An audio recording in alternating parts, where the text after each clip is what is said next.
Φοβάσαι τα ασανσέρ και λες, εγώ θα πάω από τις σκάλες.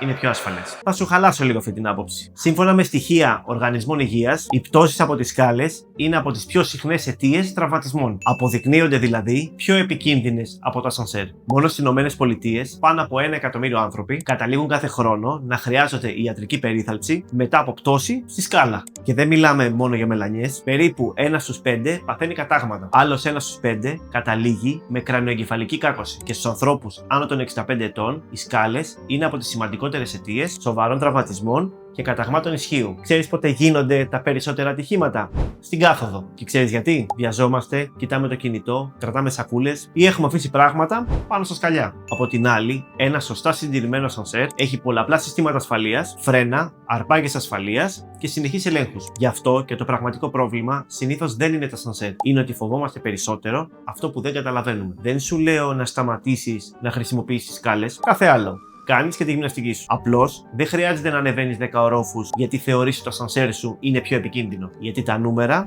λένε το αντίθετο. Εσύ τι διαλέγεις συνήθως, σκάλα ή ασανσέρ?